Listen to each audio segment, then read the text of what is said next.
नमस्कार दोस्तों यदि आप डायरेक्ट सेलिंग का बिजनेस करते हैं या आप उसके साथ डायरेक्टली या इनडायरेक्टली जुड़े हुए हैं तो यह वीडियो आपके लिए बहुत ही ज़्यादा इम्पोर्टेंट है। दोस्तों, यदि आप डायरेक्ट सेलिंग, जिसको हम नॉर्मल भाषा में MLM बिजनेस भी बोलते हैं, मल्टी लेवल मार्केटिंग का बिजनेस बोलते हैं,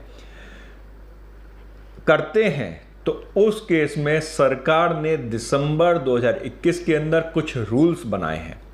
आपके लिए जानना जरूरी है कि वो रूल्स क्या हैं, क्या आप उन रूल्स को फॉलो कर रहे हैं या नहीं कर रहे हैं।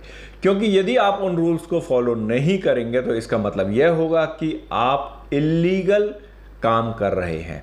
यानी कि डायरेक्ट सेलिंग का जो बिजनेस है वो इल्लीगल नहीं है, वो लीगल है, बशर्ते कि आपने डायरेक्ट सेलिंग या MLM के रूल्स रेगुलेशंस को फॉलो किया हो। तो हम इस वीडियो के अंदर आपको बताने जा रहे हैं कि अगर आप डायरेक्ट सेलिंग का बिजनेस करते हैं तो आपकी क्या क्या ऑब्लिगेशंस हैं, आपको कौन कौन सी बातों का ध्यान रखना जरूरी है। तो दोस्तों शुरू करते हैं।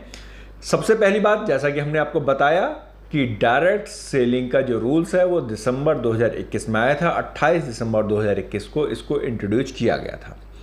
इसमें सबसे पहली जो ऑब्लिगेशन आती है, जो डायरेक्ट सेलिंग एजेंट के लिए आती है, वो ये है कि जो भी डायरेक्ट सेलिंग कंपनी का काम करना चाहता है, जो MLM का काम करना चाहता है, उसको या तो प्राइवेट लिमिटेड कंपनी होना होगा या पब्लिक लिमिटेड कंपनी होगी या LLP होगी या रजिस्टर्ड पार्टनरशिप फर्म होगी।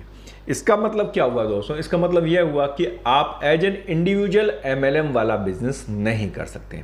या अगर आप किसी कंपनी के साथ जुड़े हुए हो जो डायरेक्ट सेलिंग का काम करती है, MLM का काम करती है, तो देखिए कि क्या वह कंपनी रजिस्टर्ड है या नहीं है।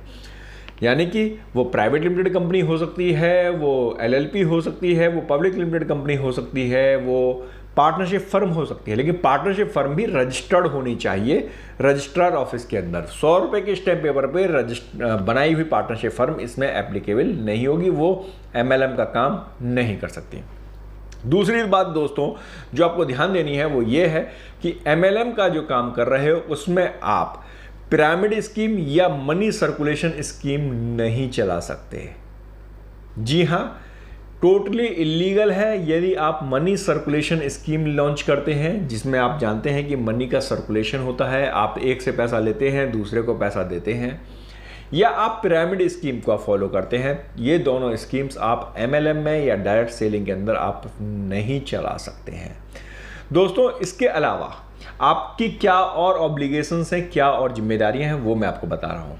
वो ये है कि आपको प्रॉपर अपने रिकॉर्ड्स मेंटेन करने होंगे और वेबसाइट भी बनानी होगी। जी हाँ, वेबसाइट भी आपकी होना बहुत ज़रूरी है और जिस वेबसाइट के अंदर आपके सारे डॉक्यूमेंट्स अपलोडेड रहेंगे, सारी इंफॉर्मेशंस उस वेबसाइट पे अवेलेबल होगी। जो भी आपने रजिस्ट्रेशंस करा रखे हैं वो सारे रजिस्ट्रेशंस उस वेबसाइट के ऊपर अवेलेबल होने ज़रूरी हैं।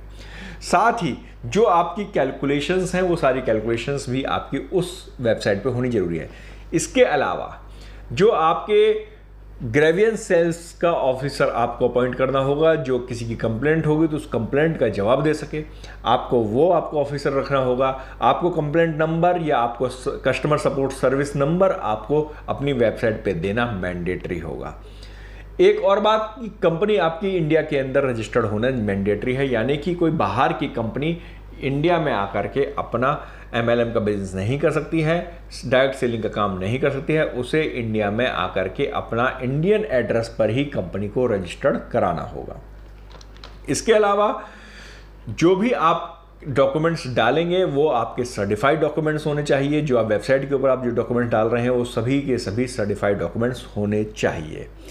इसके अलावा दोस्तों आपको करना क्या होगा कि आपको एक रिटन कॉन्ट्रैक्ट भी बनाना होगा, आपको एक एग्रीमेंट बनाना होगा जो आप अपनी टीम मेंबर्स के साथ शेयर करेंगे और उस पर आप सभी के सिग्नेचर्स लेंगे। यानी कि वर्बली आप कोई भी काम नहीं करेंगे, आपको एग्रीमेंट होगा। आप जो भी गुड्स या सर्विसेज आप सप्लाई कर रहे हैं उसके लिए आप प्रॉपर एक एग्रीमेंट भी ड्राफ्ट करेंगे। उसके अलावा दोस्तों आपको करना यह है कि जो आपको रजिस्ट्रेशंस चाहिए लीगल, जैसे कि अगर आप गुड्स की या सर्विसेज की सप्लाई करते हैं तो GST का रजिस्ट्रेशन हो गया। अगर PF/ESI की ज़रूरत होती है तो आप वो PF/ESI का रजिस्ट्रेशन आप अपने में कराएंगे। यदि आपको शॉप इस्टेब्लिशमेंट का रजिस्ट्रेशन आपके यहाँ पे मैंडेटरी है तो आप उस रजिस्ट्रेशन कराएंगे। तो इस प्रकार कोई भी जो आपके लीगल रजिस्ट्रेशंस हैं वो आपको सभी को कराने होंगे। और दोस्तों आपको करना ये होगा कि जितने भी आपके जो मेंबर्स होंगे सबके ID proof, pan number, address आपके पास अवेलेबल होना ज़रूरी है। यानी कि आप ऐसा नहीं कह सकते कि जी मैंने 10 लोगों के मेंबर्स बना दिए, वो मेरे मेंबर्स काम कर रहे हैं। उन सभी के ID प्रूफ, एड्रेस प्रूफ आपके पास होना मैंडेटरी है, उनकी डिटेल्स आपके पास होनी ज़रूरी है। और साथ ही लास्ट बट नॉट लीस्ट, आप कोई भी फॉल्स स्टेटमेंट नहीं देंगे, कोई भी फॉल्स कमिटमेंट नहीं करेंगे कि भाई आप हमारे साथ जुड़ते हैं करोड़ों कमाएंगे, अरबों कमाएंगे, ऐसी कोई भी आप स्टेटमेंट नहीं देंगे। जो जेन्युइन लगता है, जो जेन्युइन बिजनेस में आपकी स्टेटमेंट्स होनी चाहिए, सिर्फ आप वही स्टेटमेंट्स देंगे। तो दोस्तों ये कुछ बेसिक ऑब्लिगेशंस हैं डायरेक्ट सेलिंग बिजनेस स्टार्ट करने वालों के लिए और MLM का जो काम करते हैं उन सभी के लिए। दोस्तों अगर मैं आपको फिर से कहूँगा कि आप खुद डायरेक्ट सेलिंग की अपनी कंपनी चलाते हैं या आप किसी कंपनी के साथ जुड़े हुए हैं तो इंश्योर कीजिए कि ये सभी चीज़ें प्रॉपरली फॉलो की जा रही हैं। आपको ये वीडियो कैसी लगी हमें कमेंट बॉक्स में कमेंट करना बिल्कुल मत भूलिएगा। धन्यवाद।